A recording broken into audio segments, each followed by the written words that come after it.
여러분 눈으로 따라오시면서 하나님 말씀 보면 좋겠습니다. 창세기 14장 11절입니다. 네 왕이 소돔과 고모라의 모든 재물과 양식을 빼앗아가고 소돔에 거주하는 아브라함의 조카 롯도 사로잡고 그 재물까지 노략하여 갔더라.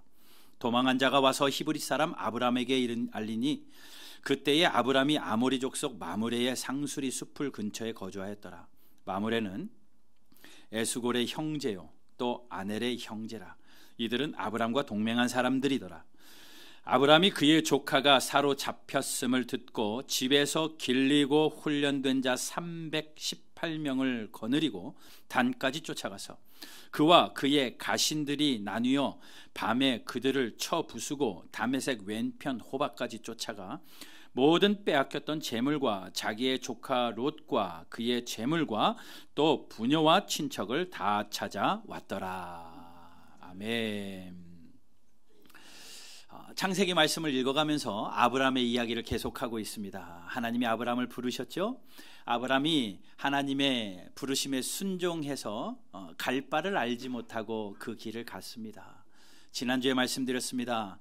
힘들고 어려운 인생길 같았지만 돌아보니 하나님이 가장 좋은 곳으로 비옥한 땅으로 아브라함을 인도하셨더라라고 말씀드렸습니다.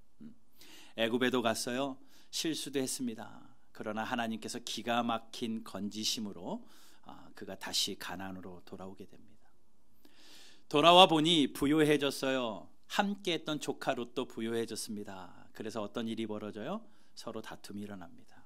그래서 헤어지는 장면까지가 지난주의 이야기였어요. 아브라함이 대인배였죠. 먼저 선택합니다. 너가 우하면 내가 좌하고 내가 좌하면 내가 우하리라. 먼저 선택하여 가라. 롯이 눈을 들어보니까 동쪽이 너무 살기 좋거든요. 그래서 내가 좋은 땅 저곳으로 가겠습니다. 롯이 그곳으로 가고 아브라함은 그를 떠나 보내는 장면이 지난주까지의 말씀입니다. 혹시 그 말씀이 궁금하신 분들은 유튜브에 가십시오. 바른교회 보시면 그 말씀 계속 올려져 있으니까 여러분께 참고하시면서 말씀 나누시면 되겠습니다. 아브라함과 롯이 헤어졌습니다. 그 헤어짐은 한 명의 배려로 인해서 어떻게 보면 다툼이 더 커질 수 있었고 어떻게 보면 더 불편한 상황이 일어날 수 있었는데 아브라함의 그 양보와 배려 덕분에 모든 일이 잘 마무리되고 해결되어지며 헤어지는 것으로 끝납니다. 그런데 한번 생각해 보세요. 그것이 쉬웠겠습니까? 아브라함이 자식과 같이 고향에서부터 데리고 온 어린 조카였습니다.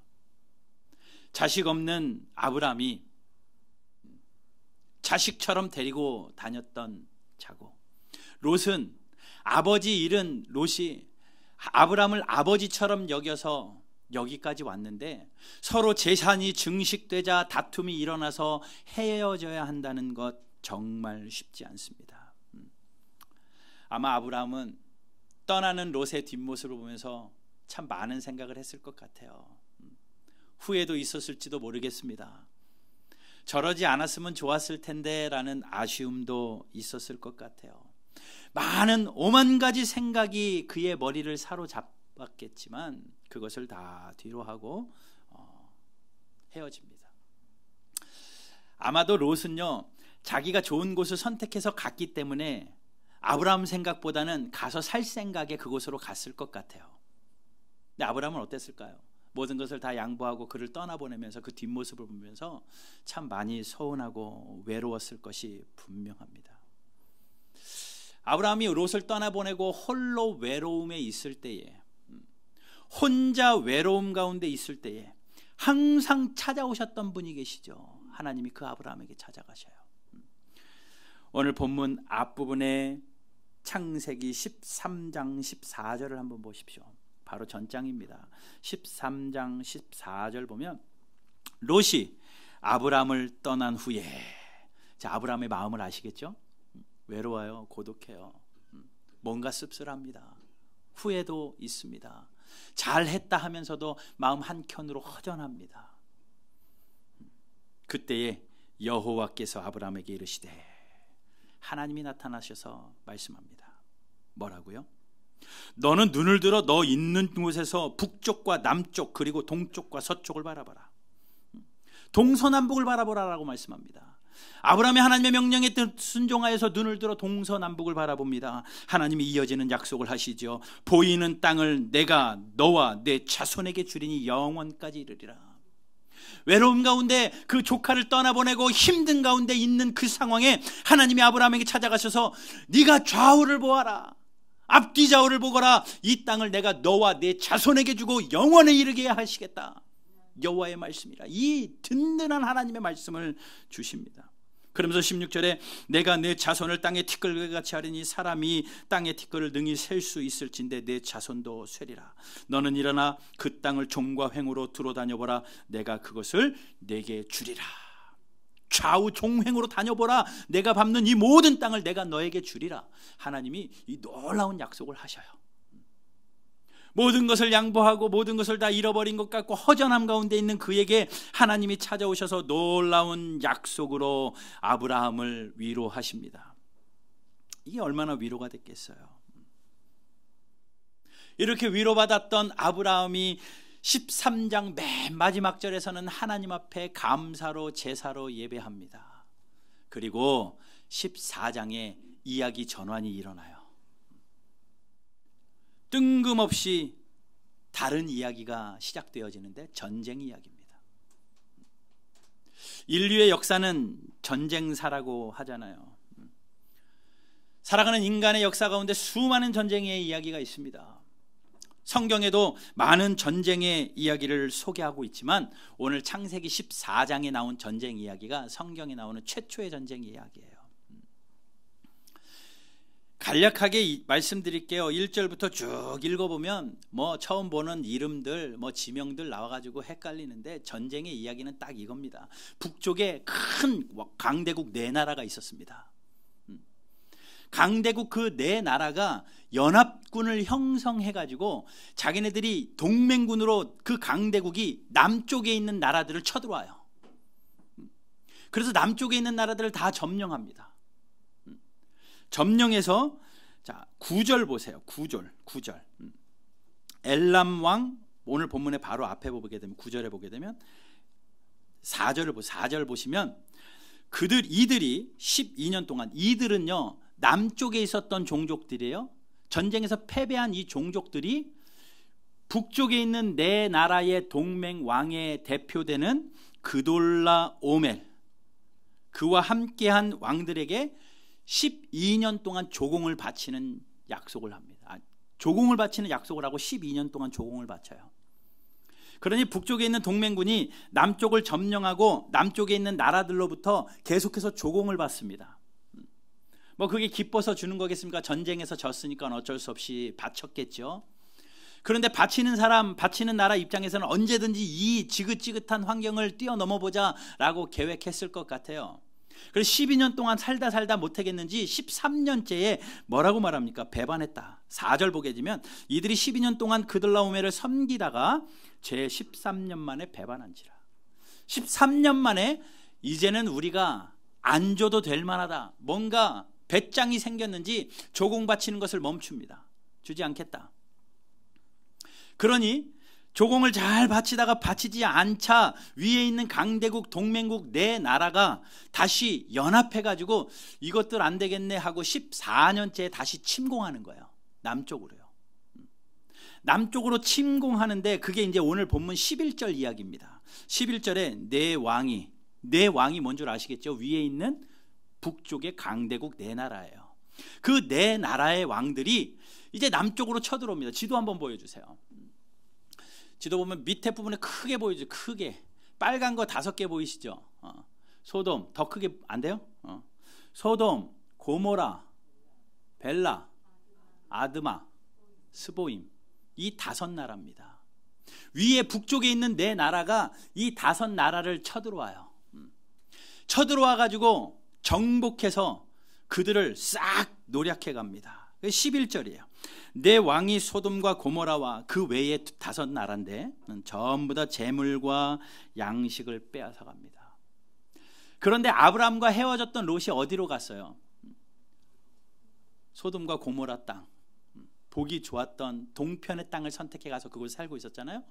전쟁이 일어나서 갑자기 어느 순간에 롯이 전쟁에 피해자가 되어서 잡혀갑니다. 그래서 12절 보면 소돔에 거주하는 아브람의 조카 롯도 사로잡고 재물까지 노력하여 갔더라. 다 빼앗아 갔어요. 이런 전쟁이 일어났습니다. 그때에 전쟁에서 간신히 도망 나온 한 사람이 있었습니다. 13절 보시면 도망한 자가 와서, 전쟁에서 간신히 도망 나온 한 사람이 와서 아브라함에게 알려주는 거예요. 전쟁이 났습니다. 북쪽에서 쳐들어와서 남쪽에 있는 나라들이 다 멸망하고 모든 것을 다 빼앗겼습니다. 그런데 큰일 났어요. 조카 롯도 다 잡혀갔습니다. 모든 재물을 다 빼앗기고 다 잡혀갔습니다. 그 이야기를 듣자마자, 아브라함이 조카 롯의 이야기를 듣자마자 어떻게 반응합니까? 조카 롯을 찾으러 구출 작전을 하러 출발하는 거예요. 우리 같으면 어떻겠어요? 이 녀석 나를 배반하고 좋은 곳으로 가더니 고소하다 이럴지도 모르죠. 안 그러시겠지만 속 좁은 사람은 그러지 않겠어요? 근데 아브라함이요, 그렇지 않아요. 그 롯을 구출하기 위하여 출발합니다. 14절 말씀 보면 아브라함이 그의 조카가 사로잡혔음을 듣고 집에서 길리고 훈련된 자 318명을 거느리고 단까지 쫓아갔다. 318명, 집에서 길리고 거느린 자. 그 당시 군사를 사고 파는 시대인데 아브라함이 돈 주고 산 군사가 아니라 집에서 기르는 거예요. 그러다 보니까는 318명을 길러내는 시간이 꽤 걸렸을 거예요. 그러니까 13장과 14장은 수년이 흘렀을 겁니다. 318명의 군사들을 훈련시키고, 뭐 군사라기보다는 집에서 훈련된 사람들이에요. 그렇게 군사훈련이 잘 되어 있는 사람들이 아닙니다. 그 318명으로 북쪽의 그런 내 나라의 동맹군을 승리하리라는 것은 말도 안 돼요. 더군다나 아브라함이 그 사람들을 데리고 롯을 찾기 위하여, 구출하기 위하여 출발하며 도착했던 것이 헤브론에서 출발해가지고 단까지 쫓아갔다고 이야기합니다. 그리고 거기서 또 다메섹 왼편 호바까지 쫓아갔다고 그래요. 이 거리가 뭐 가까운 거리인 줄 아십니까? 제가 그래서 이 거리가 얼마나 될까 구글 맵에 가가지고요 검색을 해봤어요. 한번 지도 보여주세요. 좀 크게 보면 맨 밑에 빨간 동그라미, 여기가 헤브론이, 여기서 출발한 거예요. 여기서 출발해서 어디까지 쫓아갔냐면요, 저 위로 올라가 보세요. 단, 동그라미 단까지 쫓아간 거예요. 그 거리 재보니까요 235km예요. 뭐 차가 있었습니까? 뭐가 있었습니까? 거기 보니까 걸어서 가는 시간을 제가 해보니까 523km 만약에 걸어갔을 때 얼마나 거는, 산길이거든요. 55시간 57시간 걸린다고 나와요. 그 거리를 쫓아간 거예요. 318명을 거느리고 그 강대한 강대국들을 사이에 두고 조카 롯을 구하겠다고 목숨 건 희생정신으로 쫓아갑니다. 자기를 배반한 조카였는데. 또 그뿐만 아니라 그 위에 다마스커스라고 되어 있는데 이게 다메섹이거든요. 다메섹 왼편의 호바까지 아브라함이 쫓아가요. 서울에서 대구거리 정도 될 거고 호바는 아마 부산거리까지는 될 거예요. 여기를요 조카를 구출하겠다고 걸어서 318명 데리고 출발하는 거예요. 이게 쉬운 일입니까? 그래서 결론적으로 구출해 옵니다. 전쟁에서 승리하고 구출해 와요. 제가 오늘 말씀의 제목을 아브라함의 승리라고 했습니다. 무엇을 승리했느냐? 첫 번째로 전쟁에서 승리했어요. 이 말도 안 되는 318명이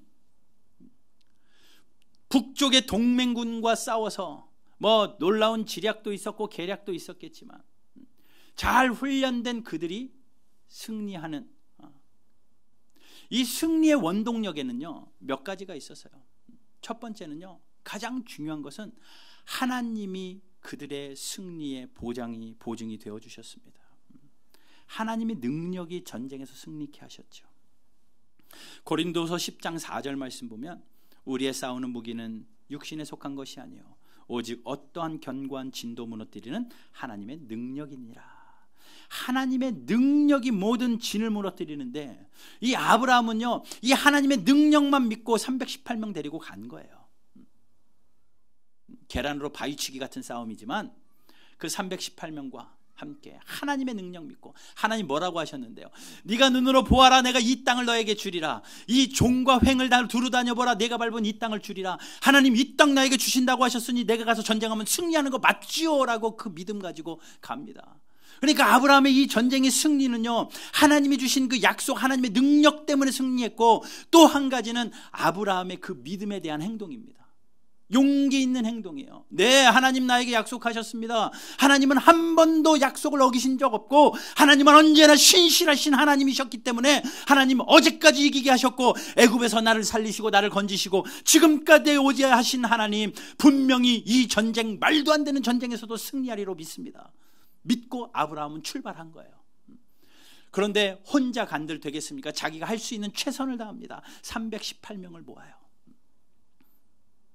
여러분 영화 300 보셨어요? 영화 300? 옛날 영화긴 한데, 스파르타 군대가 페르시아의 그 수많은 군대 앞에 300명의 용사들이 전쟁에서 이기는 이야기입니다. 정말 놀라운 건데, 그들이 이기는 원인은 딱 하나였어요. 물론 그 영화에서는 그 정신력을 이야기합니다. 그 영화의 명대사, 명장면 잠깐 한번 보여주세요. This handful of soldiers against Xerxes? See, I was wrong to expect Sparta's commitment to at least match our own. Doesn't it? 300명밖에 안 You, 되는데. there. What is your profession? I'm a potter. And you, Arcadian, what is your profession? Sculptor, sir. You? Blacksmith. Spartans! What is your profession?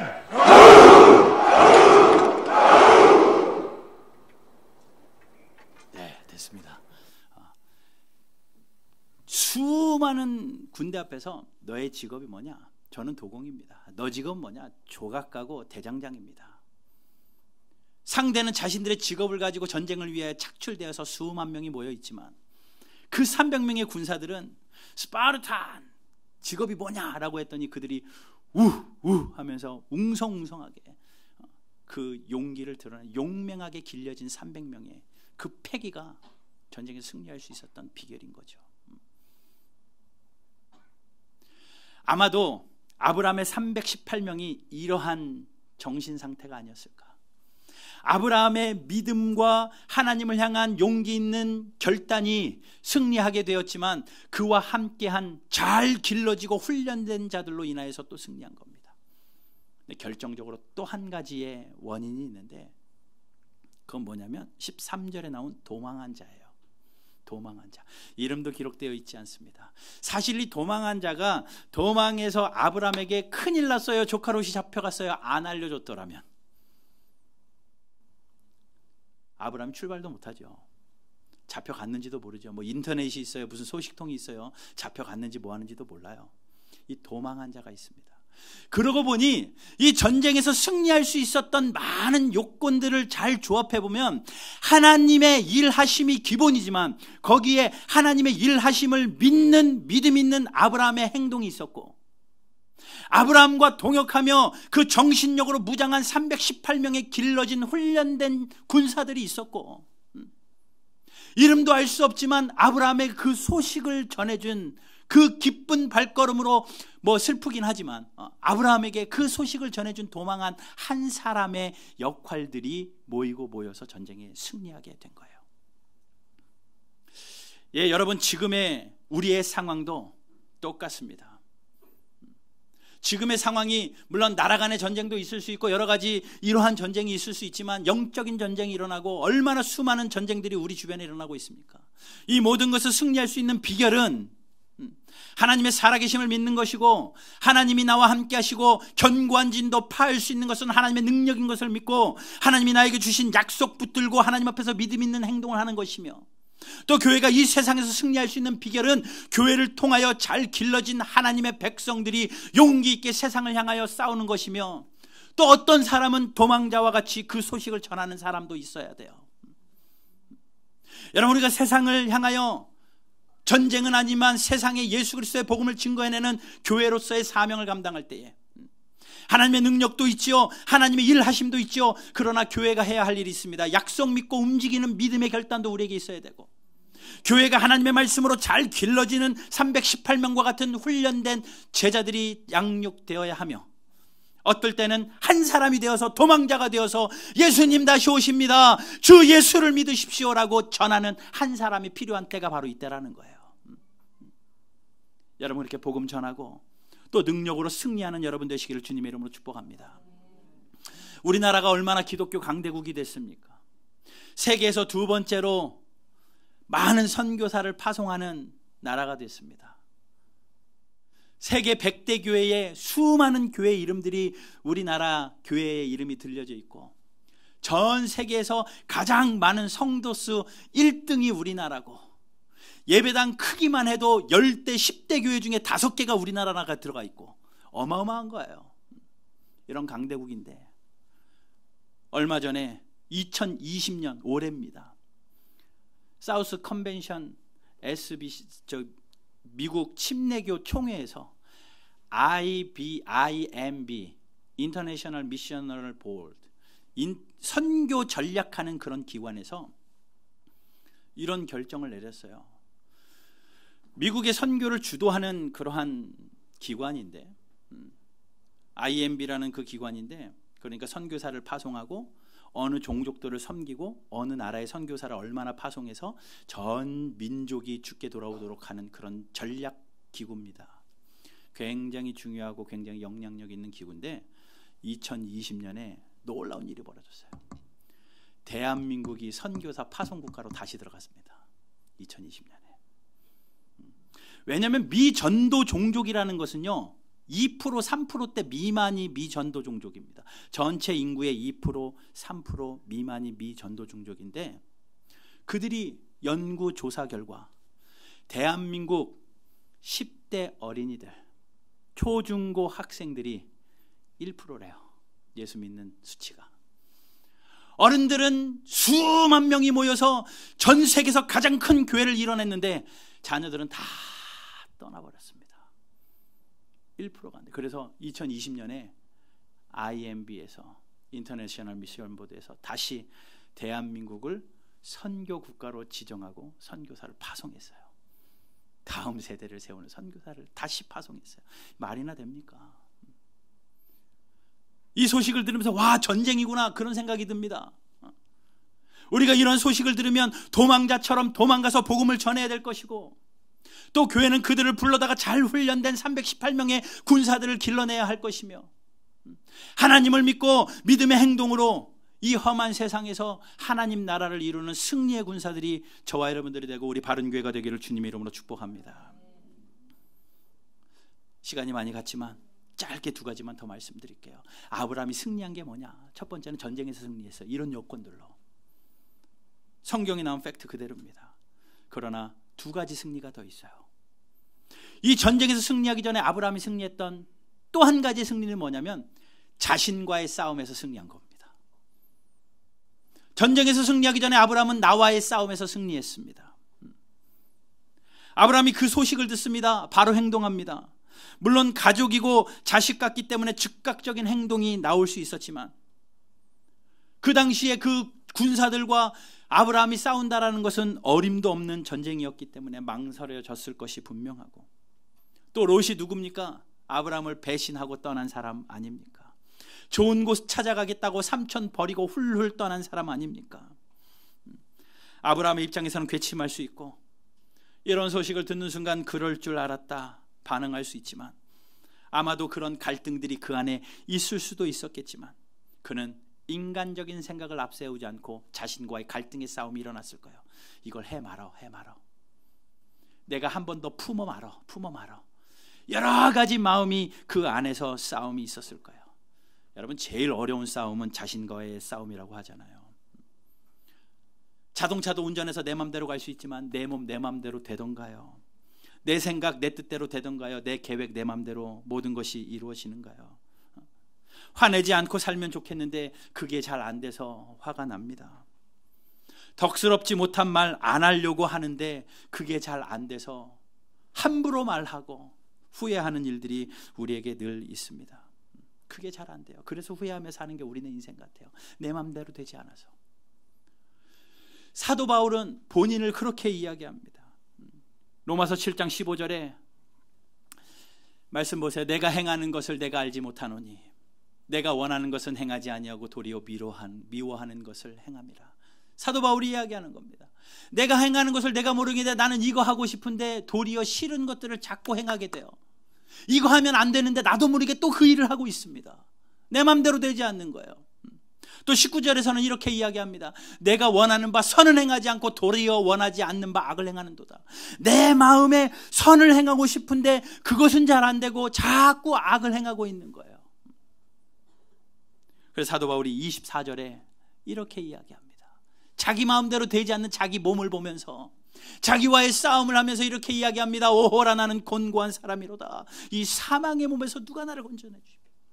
이 몸뚱어리가 죽었기 때문에 육신의 생각이 약하기 때문에 내 안에 선한 생각을 해도 그게 선으로 나오지 않고 자꾸 악으로 나오는 어쩔 수 없는 죄인의 모습이 우리에게 있다라는 거예요. 여러분, 아브라함은 아마도 그러한 죄의 모습이 있는 죄인의 사람이었지만 자신과의 싸움에서 승리합니다. 한 번 더 싸움에서 승리합니다. 자신과의 싸움에서 이겼을 때 전쟁에서 이길 수 있었던 거예요. 여러분, 이번 한 주간 살아가시면서 나와의 싸움이 분명히 있을 겁니다. 내 안에 선과 악이 싸울 것이고 내 입술이, 내 생각이 내가 하지 말아야 되는데 해야 되는 것들 때문에 싸우는 일들이 일어날 때 여러분, 자신과의 싸움에서 승리해내서 의의 병기로 살아가는 이번 한 주간 되시기를 주님의 이름으로 축복합니다. 마지막으로 한 가지 더 승리가 있어요. 전쟁 후에 한 승리입니다. 자신과의 싸움에서 승리하고 전쟁에서 승리하고 그 다음에 승리한 게 한 가지가 있는데 마무리가 아주 깔끔했습니다.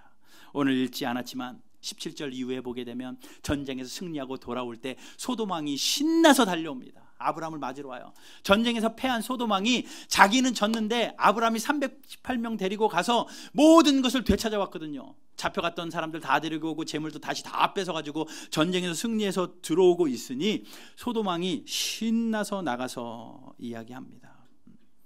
21절 보세요. 21절 소돔 왕이 아브라함에게 이르되 사람은 내게 보내고 물품을 내가 가져라. 소돔 왕이 신나서 와서 이야기합니다. 예, 아브라함님 잘하셨습니다. 사람만 나에게 돌려보내 주시고 물건은, 노획물은 전부 다 아브라함이 가지십시오 라고 이야기합니다. 무슨 이야기냐면 소돔이 이제 폐허가 됐거든요. 전쟁 때문에. 그렇기 때문에 다시 나라를 건축하려면 사람이 필요하니까 전쟁에서 되찾은 사람들, 노예들은 다시 나에게 돌려보내 주십시오. 그러나 전쟁에서 얻은 모든 유익한 재물들은 다 아브라함이 가져도 좋습니다. 굉장히 배려하는 척하며 그렇게 합니다. 그러나 아브라함이 거기서 넘어지지 않아요. 여러분, 사람이 가장 위험할 때가 언제인 줄 아십니까? 승리한 후에요. 실패할 때는 긴장하고 살지만 승리하는 순간 긴장을 놔버리기 때문에 무너지기 쉽상입니다. 성경은 이야기합니다. 선줄로 생각하는 자는 넘어질까 조심하라. 서 있을 때가 위험해요. 넘어져 있으면 넘어질 일 없습니다. 서 있으니까 넘어지는 거예요. 전쟁에서 실패하면 넘어질 일도 없지만 전쟁에서 승리했기 때문에 여러 가지 유혹들이 있는데 아브라함이 이길 수 있었던 마지막 승리는 물질의 유혹에서 승리합니다. 전쟁에 이겼기 때문에 사람도 다 내 거고 재물도 다 내 거가 될 수 있었거든요. 더군다나 소돔 왕이 와가지고 사람만 돌려달라고 하니 그렇게 하고 사람은 주고 100번 양보하여 사람은 주고 이 재물은 내 것을 가서 더 부를 챙길 수 있는 그런 기회가 될 수 있었습니다. 근데 아브라함이 뭐라고 이야기하는지 보세요. 22절 보십시오. 아브라함이 소돔 왕에게 이르되 천지의 주제시오 지극히 높으신 하나님 여호와께서 내가 손을 들어 맹세하노니 내 말이 내가 아브라함으로 치부하게 하였다 할까 하여 내게 속한 것은 실 올라하기 하나나 들매 끈 한 가닥도 내가 가지지 아니하리라. 아브라함이 하는 말이 뭡니까? 나는 하나님의 축복으로 지금까지 살았다. 그리고 하나님의 도우심과 하나님의 축복으로 내가 전쟁에서 승리했고 하나님의 말도 안 되시는 축복으로 내가 지금의 부를 이루었다. 그러니 나는 하나님에 속한 사람으로 하나님이 나를 여기까지 인도하시고 나를 부유하게 만들었다. 내가 이까지 전쟁의 노획물 때문에 불을 취해서 소돔왕 너의 도움을 받아서 내가 부자 됐다는 소리 듣고 싶지 않다. 너가 이거 주지 않아도, 이거 다 너가 가져가도 나는 하나님이 책임지는 사람이니 하나님이 나를 부유하게 하실 거다. 그러니 나는 너의 것 실오라기 하나도, 털끝 하나도 가져가지 않겠다. 얼마나 멋있는 태도입니까? 그 전쟁에서 이겼으니 야 그래 다 내 거다, 사람 달라고 무슨 소리야, 그럼 다 챙길 수 있는 기회가 있었지만 그렇게 해도 그 어느 누구도 뭐라고 할 수 없습니다. 그러나 아브라함은 나는 하나님께 속한 사람, 이 전쟁의 노획물도 내 것이 될 수 있지만 이거 없어도 하나님은 나는 책임지신다. 그러니 나는 하나님을 믿기 때문에 이 모든 것 다 가져가라. 그러면서 재물의 유혹에도 넘어가지 않아요. 전쟁 후에 승리의 유혹 가운데 아브라함은 또다시 한번 재물의 유혹 가운데 승리합니다. 여러분, 돈, 재물, 물질, 이것이 우리에게 굉장한 유혹거리인 것 아시죠? 살면서 그것이 가장 큰 시험거리인 것 아시죠? 영적으로 단단하게 무장되지 않으면 넘어지기 쉽상입니다. 히브리서 13장 5절 말씀을 읽어볼게요. 우리 같이 한번 읽어보겠습니다. 시작. 돈을 사랑하지 말고 있는 바를 족한 줄로 알라. 그가 친히 말씀하시기를 내가 결코 너를 버리지 아니하니고 너희를 떠나지 아니하리라. 하나님이 말씀하세요. 돈을 사랑하지 마라. 있는 바를 족한 줄 알아라. 그 있는 것이 충분한 줄 알고 만족하고 감사하고 살아라. 그러면 하나님이 뭐라고요? 내가 너희를 버리지 않고 너희를 떠나지 않겠다. 아브라함이 이 믿음이 있었던 거죠. 이것 없어도 하나님이 책임지셨는데, 지금까지 설계하셨는데 이까지 전쟁 노획물이 나의 불을 책임질 수는 없다. 다 가져가거라. 나는 너의 실오라기 하나도 건지지 않겠다. 예, 여러분, 살면서 없으면 안 되는 물질입니다. 예, 있으면 좀 더 편안할지 모르겠습니다. 그러나 제발 물질에 끌려 사는 인생 되지 마시고 물질을 지배하며 사는 승리하는 여러분들 되시기를 주님의 이름으로 축복합니다. 여러분, 영적인 전쟁에서 승리하십시오. 어떠한 전쟁에서도 하나님의 도우심 가운데 승리하십시오. 또한 여러분들 자신과의 싸움에서 승리하시고 재물의 유혹 가운데서 승리하셔서 이 세상 가운데 하나님의 살아계심을 드러내며 하나님을 나를 통로로 사용해 주셔서 베풀고 나누며 살아가는 저와 여러분들 되셔 하나님의 영광 돌리는 귀한 은혜가 있게 되기를 주님의 이름으로 축복합니다.